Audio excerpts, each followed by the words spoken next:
The northern lowlands of Bolivia form a wide and largely continuous expanse of tropical forest, stretching from the eastern slopes of the Andes into the upper Amazon basin. The terrain is uneven but rarely dramatic. Low hills give way to broad floodplains. Rivers cut through the vegetation in slow, winding paths, changing course season by season. The canopy is dense enough in many places to limit direct sunlight, creating an environment where humidity remains high throughout the year. In 1981, large sections of this region remained lightly mapped. Roads were sparse and often unpaved. Travel between towns relied on river transport or small aircraft. Beyond the few settlements along major waterways, much of the land was inhabited only by small indigenous communities and scattered agricultural workers. Communication infrastructure was limited, and emergency services were effectively non-existent outside urban centers. The Tuichi River, a tributary of the Beni River, flows through one of the most isolated areas of the region. Its waters originate in the foothills of the Andes and descend into the rainforest,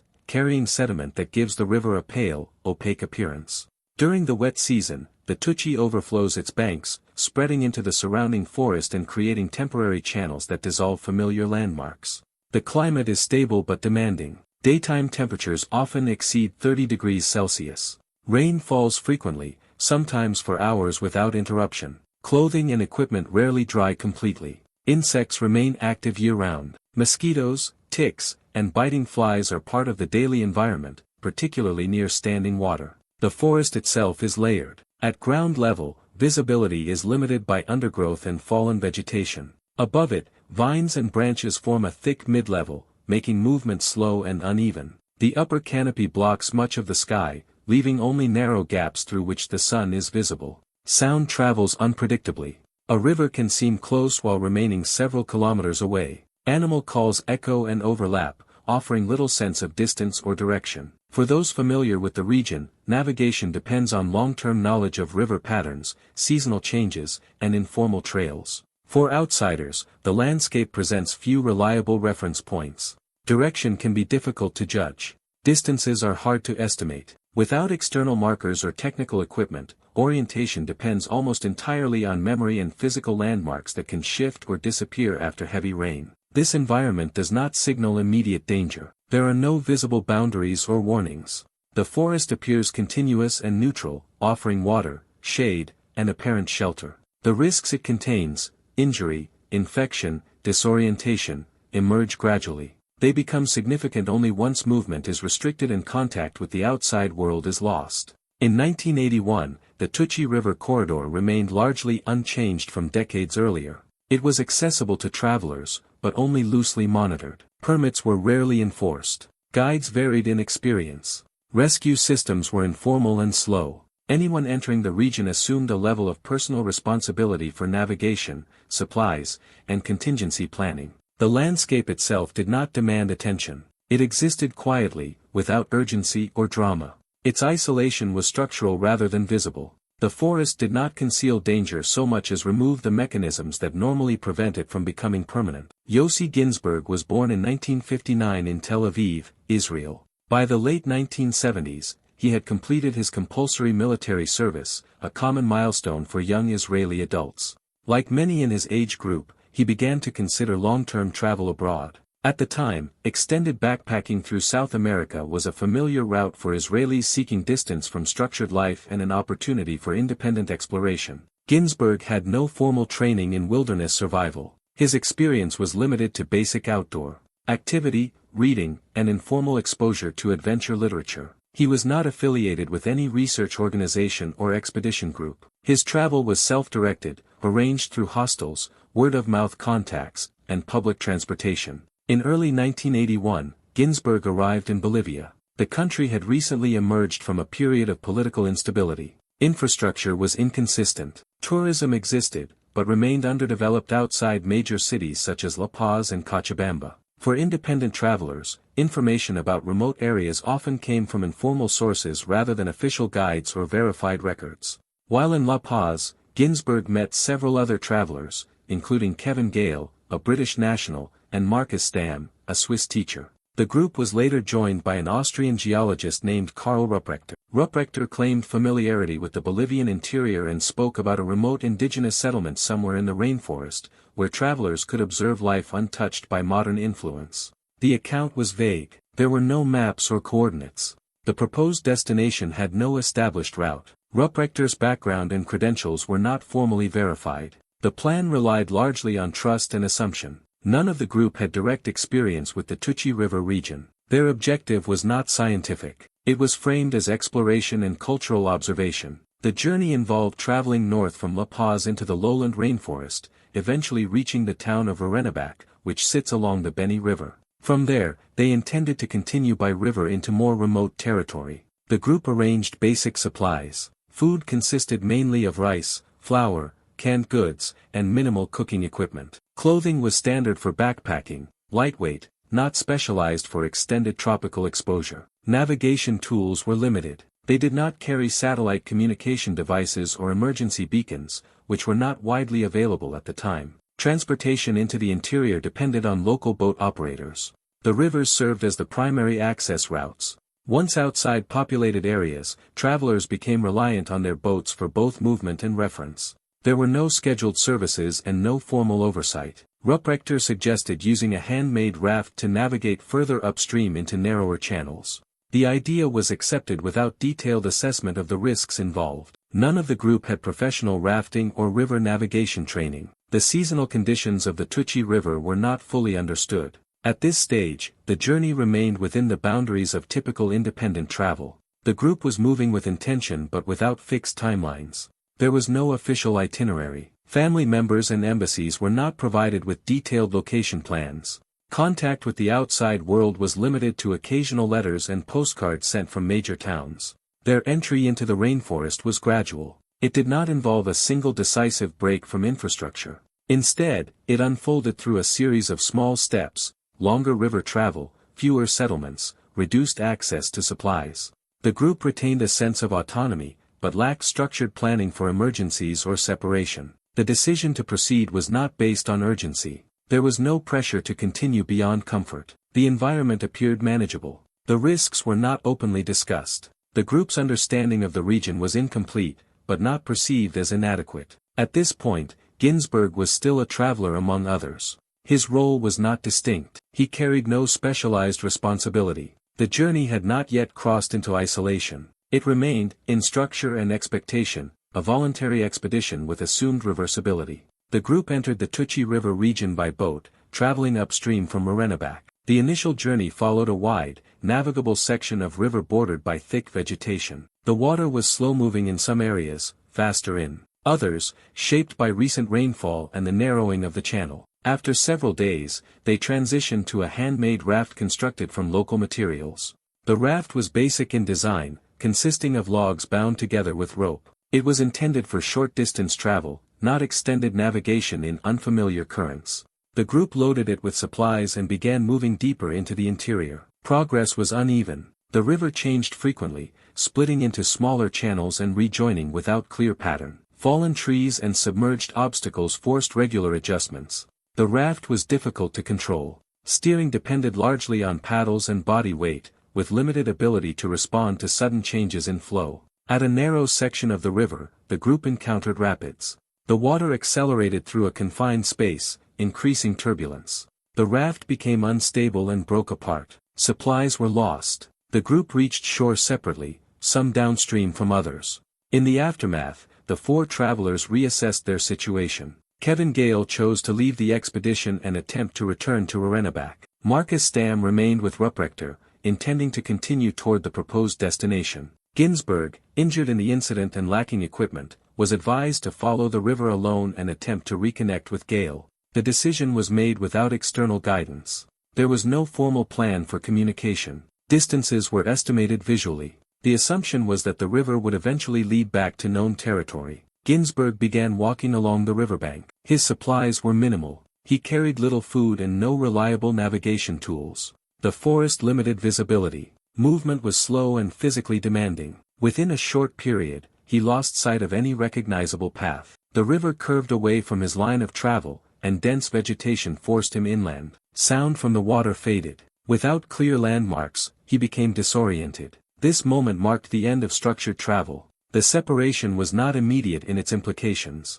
There was no visible boundary. However, Ghinsberg was now moving independently, without shared resources, fixed direction, or communication with others. The environment remained unchanged. The forest did not register the transition. The shift was defined by the absence of external reference, not by the presence of new danger. From this point onward, return was no longer guaranteed. The journey had become one-directional. Movement continued, but without confirmation of destination or contact. The conditions of isolation had been established. Ghinsberg's first days alone were shaped by uncertainty rather than immediate crisis. He remained close to the river when possible, using its general direction as a reference point. The assumption was that downstream movement would eventually lead to inhabited areas. The river functioned as both a guide and a resource, providing water and a clear corridor through otherwise dense vegetation. Food supplies were limited. He had lost most of his equipment during the raft accident, including a significant portion of the group's provisions. What remained consisted of small amounts of rice and flour, along with a few personal items. These were consumed quickly. After that, Ghinsberg relied on what he could find in the environment. The rainforest offered plant life in abundance, but few easily identifiable sources of safe nutrition. Ghinsberg consumed fruits and plants based on limited knowledge, often by observing animal behavior or testing small quantities. Some items provided minimal energy. Others caused discomfort or had no effect. There was no systematic method for identifying edible species. Shelter was improvised. At night, he sought dry ground near the river or under thick foliage. Rain was frequent, and his clothing remained wet for extended periods. He did not have tools to construct a permanent shelter. Protection from insects was minimal. Bites accumulated across exposed skin. Movement followed the terrain. Walking along the riverbank was possible only in certain sections. In others, steep banks or thick vegetation forced detours into the forest. Progress was slow. Falls were common. Small cuts and abrasions became persistent. Mental discipline became a practical necessity. Ghinsberg attempted to maintain a routine, waking with daylight and resting before dark. He conserved energy by limiting unnecessary movement. There was no reliable way to measure time. Days were counted loosely based on memory and physical exhaustion. Water was taken directly from the river. He did not have filtration or purification equipment. While the water appeared clean, it carried sediment and microorganisms. Over time, digestive discomfort increased. Diarrhea became frequent, contributing to dehydration and weakness. Attempts to attract attention were limited. Ghinsberg shouted intermittently and created visible signs along the riverbank, such as markings on trees and small piles of stones. There was no response. Aircraft noise was rare. No other human presence was observed. At one point, he attempted to build a small raft using branches and rope salvaged from his pack. The structure was unstable and broke apart after a short distance. He returned to walking. The forest environment imposed a consistent physical load. Heat reduced stamina. Humidity prevented recovery. Sleep was interrupted by insects and rain. Weight loss was noticeable. Muscle fatigue increased. Psychological strain developed gradually. There was no sudden panic. Instead, isolation produced a steady narrowing of focus. Attention shifted toward immediate tasks, finding water, avoiding injury, identifying shelter. Long-term planning became secondary. Memory of previous days blurred. Without external cues, time lost structure. Ghinsberg later reported difficulty distinguishing one day from another. Events were remembered as sequences of physical actions rather than specific dates. Despite the absence of immediate danger, the conditions imposed cumulative risk. Nutritional intake remained insufficient. Minor injuries showed signs of infection. Strength declined. The environment continued to offer resources but without reliability. Survival depended on constant movement and adaptation, with no clear feedback on whether progress was being made. This phase of survival was not defined by dramatic encounters. It consisted of repetitive physical effort, limited decision-making, and prolonged exposure. The absence of human contact became the defining feature. Isolation was not a single event, but a continuous condition reinforced by every day without interaction. As the days progressed, Ghinsberg's physical condition deteriorated. Continuous exposure to moisture caused his skin to soften and break down in multiple areas. Small wounds from falls and insect bites failed to heal properly. Several became inflamed, producing visible swelling and discomfort. One significant injury occurred while crossing uneven terrain near the river. Ghinsberg slipped and struck his leg against a submerged branch. The wound was not deep, but it remained open and contaminated by river water and soil. Without antiseptic or bandages, the area became infected within days. Swelling restricted movement and increased pain. Insects remained constant. Mosquitoes fed during the evening and early morning. Ticks attached to exposed skin. The cumulative effect was persistent irritation and sleep disruption. The risk of disease was present, although no specific diagnosis was possible in isolation. Nutritional intake declined further. Plant sources became less available as energy for foraging decreased. Hunger was persistent but secondary to fatigue. Weight loss accelerated. Muscle strength declined noticeably. Walking required more frequent pauses. At one point, Ghinsberg encountered a group of monkeys feeding on fruit high in the canopy. He attempted to follow their movement to locate edible plants, but the terrain made sustained tracking impossible. The opportunity passed without yielding food. Digestive symptoms worsened. Diarrhea became more severe, increasing dehydration. There was no way to replace lost fluids beyond continued consumption of untreated river water. Thirst remained constant, despite frequent drinking. Psychological effects intensified. Extended isolation produced episodes of disorientation. Ghinsberg later described periods where he struggled to recall how long he had been alone. Decision-making became slower. Focus narrowed to immediate physical needs. Movement along the river slowed. In some areas, steep banks forced him into the forest for extended periods.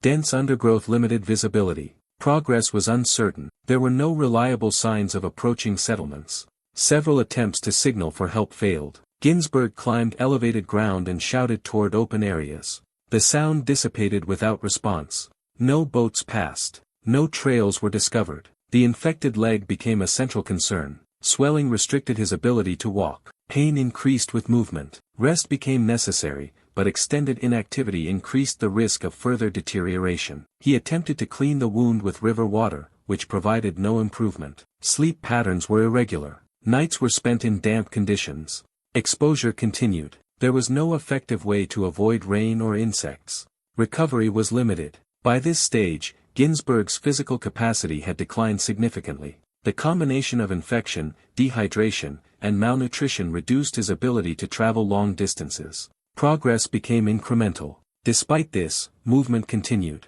There was no alternative strategy. Remaining stationary increased risk without offering a clear chance of discovery. Walking, however slow, remained the only method of potential escape. This period marked the peak of physical vulnerability. Survival depended not on skill or planning, but on maintaining basic mobility under deteriorating conditions. The environment imposed a consistent, unrelenting pressure. There was no single event that defined failure, only a gradual narrowing of available options. After approximately 3 weeks alone, Ghinsberg reached a section of river where the current slowed and widened. The surrounding vegetation became less dense, and signs of human activity appeared intermittently in the form of cut branches and narrow clearings along the bank. These indications were not consistent, but they suggested proximity to inhabited areas. Movement remained difficult. The infected leg limited walking speed, and overall physical strength had declined. Ghinsberg relied increasingly on the river itself, entering shallow sections to reduce strain on his joints.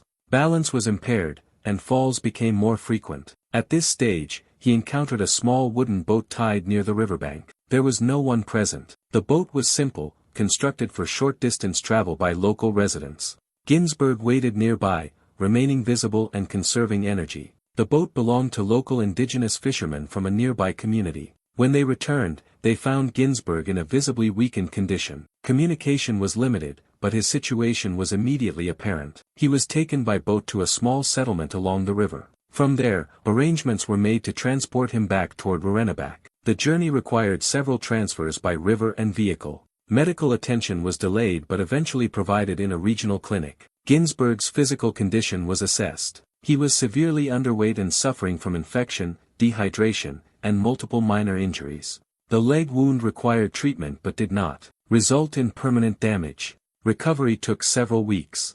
Meanwhile, Marcus Stam and Karl Rupprechter had continued deeper into the forest. Stam later managed to return to civilization. Rupprechter did not. He disappeared during the expedition, and his fate was never conclusively determined. Search efforts were limited by terrain and resources.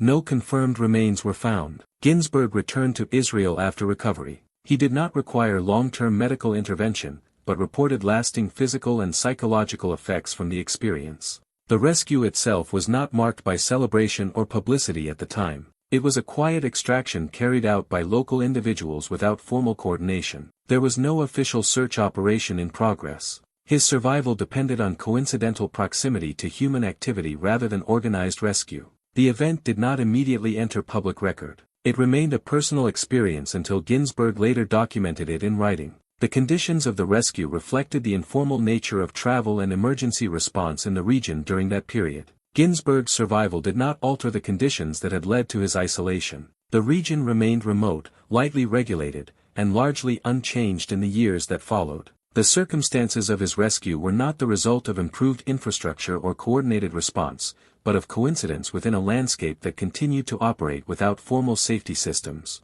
In later years, Ghinsberg documented his experience in a memoir, providing one of the few detailed personal accounts of extended survival in the Bolivian rainforest during that period. His account emphasized physical endurance, environmental exposure, and the cumulative effects of isolation rather than moments of dramatic conflict. The disappearance of Karl Rupprechter remained unresolved. No official record confirmed his death, but no evidence of survival emerged. The incident became part of a broader pattern of undocumented losses in remote regions, where absence often replaced closure. Ghinsberg did not frame the experience as exceptional. He described it as a sequence of practical failures, limited preparation, reliance on unverified information, and underestimation of environmental constraints. The outcome was shaped less by individual resilience than by the structural absence of navigation systems, communication tools, and rescue mechanisms. The event occupies a minor place in documented survival history. It did not involve large-scale disaster or public attention. Its significance lies in its ordinariness. A single traveler entered an environment without sufficient reference points and remained there until contact occurred by chance. The forest did not record the event. There were no lasting traces of the route, no markers of distance traveled, and no clear boundaries between survival and disappearance. The environment remained neutral, indifferent to human presence. Ghinsberg's account stands primarily as a logistical record. It demonstrates how isolation emerges gradually, not through dramatic rupture but through a series of small decisions made without external verification. In this sense, the survival is not defined by endurance alone. It reflects the broader human tendency to assume reversibility in unfamiliar environments. The Bolivian wilderness, in 1981, did not correct that assumption. It simply removed the conditions that made return predictable. The episode ends without resolution beyond physical extraction. There is no defined lesson or symbolic closure. The landscape remains. The record remains. The individual returns, but the structure that produced the event continues unchanged. The survival is complete only in the narrowest sense: movement resumed, contact restored, and the environment left behind without acknowledgement. The forest did not respond. It did not confirm the journey. It did not preserve its memory. The event exists only as documentation, detached from the place where it occurred.